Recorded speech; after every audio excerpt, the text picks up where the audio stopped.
Bir yalan uydurmak kaç saniye sürer? Sadece 2 saniye. Peki o yalanı çürütmek bazen saatler, bazen yıllar sürer. Şu an internette gördüğünüz her şey sizin en değerli hazinenizi yani zamanınızı çalmak için tasarlandı. Aslında maruz kaldığımız bu zaman hırsızlığının şu an yaşadığımız bu dijital kaosun özetini bizim atalarımız yüzyıllar önce tek bir cümleyle yapmışlar. Bugün İtalyan yazılımcıların Brandolini yasası dediği, Amerikalı psikologların bilişsel yük teorileriyle açıkladığı o karmaşık denklemi atalarımız şu muazzam metaforla çözmüş. Bir deli kuyuya bir taş atmış, 40 akıllı çıkaramamış. Bugün o kuyunun başına gideceğiz, o delinin kim olduğunu, o taşı atmanın neden bu kadar kolay olduğunu ve biz 40 akıllının neden o taşı bir türlü çıkaramadığını konuşacağız. Konumuz yalanın bilimi ve zihnimizin tuzakları. Hoş geldiniz. Yıl 2013. İtalyan yazılımcı Alberto Brandolini televizyonda hararetli bir siyasi tartışmayı izlerken artık internetin altın kuralı kabul edilen şu yasayı formüle etti. Saçmalığı çürütmek için gereken enerji miktarı, onu üretmek için gereken enerjiden bir büyüklük sırası daha fazladır. Ne demek bu? Basitçe şu: yıkmak yapmaktan kolaydır. Kirletmek temizlemekten ucuzdur. Bakın, dünya düzdür demek sadece 2 saniye sürer ve 3 kalorilik enerji harcarsınız. Kanıtlamanıza gerek yoktur. Sadece söylersiniz. Taşı kuyuya bırakırsınız ve yer çekimi gerisini halleder. Ama dünya yuvarlaktır'ı kanıtlamak zorunda kalan bir bilim insanı düşünün. Fizik anlatması lazım. Yer çekimi kanunu açıklaması lazım. Ufuk çizgisini, atmosferik kırılmayı, gemilerin neden direklerinin önce göründüğünü anlatması lazım. Karşısındaki kişi anlamadığında tekrar anlatması lazım. İşte bizim atasözümüzdeki deli klinik anlamda akıl hastası değildir. O sorumluluktan muaf olandır. Taşı atmanın maliyeti sıfırdır. Ama 40 akıllı, işte onlar sizsiniz, biziz. Bilim insanları, teyitçiler. O taşı çıkarmak için vinçler kurmak, dalgıçlar göndermek, saatlerce uğraşmak zorundayız. Mark Twain'e atfedilen meşhur bir söz vardır. Gerçek ayakkabılarını giyene kadar yalan dünyayı 3 kez dolaşır. Bizim kültürümüzde de yalancının mumu yatsıya kadar yanar denir. Bu bir teselli cümlesidir aslında. Evet, o mum sönecektir ama Brandolini bize o mum sönene kadar geçen sürede yalanın yarattığı tahribatın büyüklüğünü hatırlatır. Yatsı vaktine kadar o yalan milyonlarca zihni çoktan etkilemiştir. Peki deli sadece bir taş atmazsa, ya elinde seri atışlı bir taş fırlatıcısı varsa? Seri atış terimi size bir şey anımsattı mı? Buna literatürde Gish-Gallup yani Gish 4 nalı deniyor. Adını evrim karşıtı Duane Gish'ten alıyor. Taktik şu: rakibini düşünmeye ve cevap vermeye fırsat bırakmadan kısa süre içinde yüzlerce saçma iddiayı arka arkaya sıralamak. Bir tartışma programındasınız. Karşınızdaki düz dünyacı size 2 dakika içinde 50 tane soru soruyor.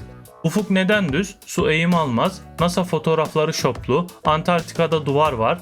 Siz bilimsel bilginiz gereği ilk soruyu, ufuk çizgisi neden düz görünürü açıklamaya başlarken süreniz biter. İzleyici ne düşünür? Bak, diğer 49 soruya cevap veremedi. Demek ki bilmiyor. Demek ki saklıyorlar. Gish-Gallup niceliğin niteliğe karşı zaferidir. Kalite önemli değildir. Önemli olan sizi bilgi ya da saçmalık yığını altında boğmaktır. Batı felsefesinde bu yöntemin karşıtı Hitchens'ın usturasıdır. Christopher Hitchens, kanıtsız olarak iddia edilen şey kanıtsız olarak reddedilebilir demiştir. Yani ispat yükü iddia sahibindedir. Ama gelin biz Anadolu'ya dönelim. Çünkü bu safsataya karşı geliştirilmiş en zekice, en pratik ve en mizahi savunma sanatı Nasreddin Hoca'ya aittir. Bilirsiniz o fıkrayı. Bir gün hocaya sormuşlar: "Hocam, dünyanın merkezi neresidir?"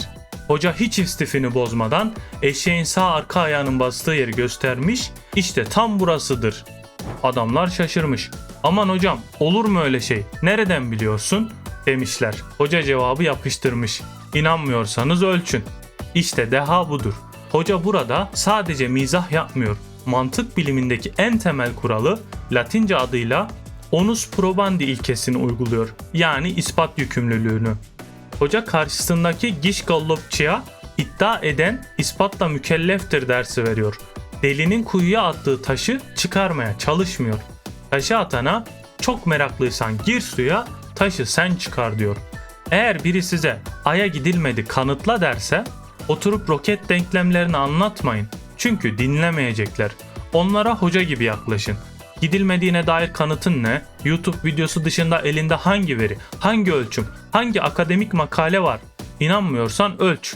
İspat yükünü yani burden of proof'u olması gereken yere, iddia sahibinin omuzlarına bırakın. Peki neden? Neden yalan bu kadar hızlı yayılıyor? MIT'den Sinan Aral ve ekibinin 2018'de Science dergisinde yayınladığı devasa bir araştırma var. 126 bin haberi ve milyonlarca tweet'i incelediler. Sonuç korkutucu. Yalan haber doğru habere göre 6 kat daha hızlı, daha derine ve daha geniş kitlelere ulaşıyor. Araştırmacılar buna novelty hypothesis yani yenilik hipotezi diyorlar. İnsan beyni yeniye, şaşırtıcı olana daha önce duymadığını açtır. Bunu anlamak için MIT laboratuvarlarına gitmeye gerek yok. Bizim mahalle kahvesine gidelim. Düşünün, kahveye girip "Bakkal Ahmet bugün dükkanı açtı, ekmek sattı" derseniz kimse yüzünüze bakmaz. Gerçek sıkıcıdır. Ama içeri girip nefes nefese "Arkadaşlar, Bakkal Ahmet aslında ajanmış, dükkanın altında tünel kazıyormuş" derseniz çaylar havada kalır, okey masası donar. Herkes bu yeni ve şok edici bilgiyi alıp hemen evine gidip eşine, dostuna anlatmak ister. Çünkü bu bilgiyi paylaşmak bana bir statü kazandırır. İlk ben duydum, ilk ben anlattım hazzı verir. MIT verileri diyor ki, yalan haberler insanlarda şaşkınlık ve iğrenme duygularını tetikliyor. Doğru haberler ise hüzün ve güven yaratıyor. Biz şaşırmayı ve korkmayı seviyoruz. Antik uzaylılar teorisi heyecanlıdır. Mısır piramitlerini binlerce işçinin soğan ekmek yiyerek, taş taşıyarak yaptığını kabul etmek ise sıkıcı ve hüzünlüdür. Bu yüzden atalarımız doğru söyleyeni 9 köyden kovarlar demiş. Neden kovarlar? Çünkü doğru konforumuzu bozar. Doğru bize sorumluluk yükler. Ama yalan tatlıdır, konforludur. Düz dünya teorisine inanan biri için dünya artık karmaşık ve anlaşılmaz bir yer değildir. O artık büyük oyunu gören, seçilmiş biridir. Bu narsisistik bir tatmindir. Ve ne yazık ki algoritmalar da bu zaafımızı biliyor. Siz o yalan habere yorum yazdıkça, o taşı çıkarmaya çalıştıkça etkileşim artıyor. Platformlar gerçeği değil, reaksiyonu ödüllendiriyor. Sistem yangını söndüreni değil, yangına benzin dökeni seviyor. Şu an bu videoyu izlerken algoritmanın tuzağına düşmeyin. Sessiz kalırsanız yalan kazanır. Algoritmayı şaşırtmak ve gerçeğin yayılmasını sağlamak için bir yorum bırakın. Hadi bu algoritmayı birlikte şaşırtalım. Peki ne yapacağız? Bu bulanık suda boğulacak mıyız? Her deli kuyuya taş attığında peşinden mi atlayacağız? İşte burada devreye eleştirel düşünme yani critical thinking giriyor. Batı'da Bertrand Russell'ın çaydanlığı analojisiyle bunu anlatıyor. Russell der ki, eğer ben Güneş ile Mars arasında dönen porselen bir çaydanlık olduğunu iddia etsem, siz bunun olmadığını ispatlayamazsınız. Ama ispatlayamamanız o çaydanlığın orada olduğu anlamına gelmez. Bizim topraklarımızda ise buna irfan denir, feraset denir. Yunus Emre'nin o muazzam dizelerini hatırlayın. İlim, ilim bilmektir. İlim, kendin bilmektir. Kendini bilmek. Kendi zihninin zaaflarını bilmek demek. Ben şaşırtıcı haberi severim. Demek ki dikkat etmeliyim diyebilmek demek. Bu haber beni çok öfkelendirdi. Demek ki birileri duygularımla oynuyor olabilir diyebilmek demek. Size Anadolu usulü bir yalan savar reçetesi vereyim. Kaynak kim? Haberi getiren deli kim? Anonim bir hesap mı yoksa hayatını bu işe adamış ismi cismi belli bir uzman mı? Duygu testi. Bu bilgi seni çok mu korkuttu ya da oh be haklıymışım dedirtip egonu mu okşadı? Aynı zamanda buna doğrulama yanlılığı da denir. Eğer cevabın evetse dur, derin bir nefes al, duygular mantığın düşmanıdır. Hoca taktiği. İddia çok büyükse yani dünya düzdür uzaylılar geldi gibi kanıtı sen arama. Ölç de gel de kanıtın nerede diye sor. Ve kuyu analizi. Bir bilgi çok fazla, gizli gerçek, büyük sır, bunu yaymadan izle gibi clickbait ifadeler içeriyorsa o kuyuya taş atılmıştır, uzak dur. Bilgi çağında yaşıyoruz ama aslında bir dezenformasyon çağındayız. Deliler kuyuya taş atmaktan yorulmayacak. Algoritmalar o taşları önümüze düşürmekten vazgeçmeyecek. Ama biz 40 akıllı olmak zorunda değiliz. Yani her taşı çıkarmak için ömrümüzü tüketmek zorunda değiliz. Bizim görevimiz o kuyunun suyunun bulanık olduğunu fark etmek.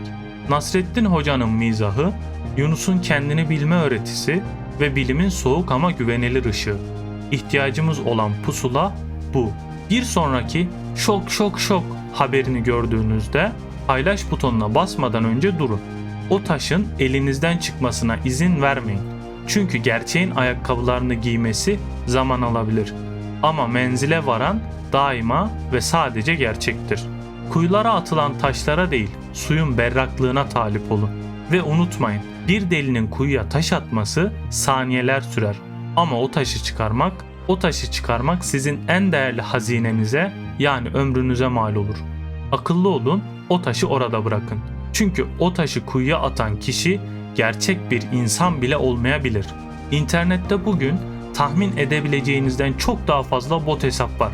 Bu botları fark etmenin yolunu ve gerçek hayattan örneklerini şu an ekrandaki videoda anlattım. Bilimi savunduk, şimdi sıra interneti geri almakta.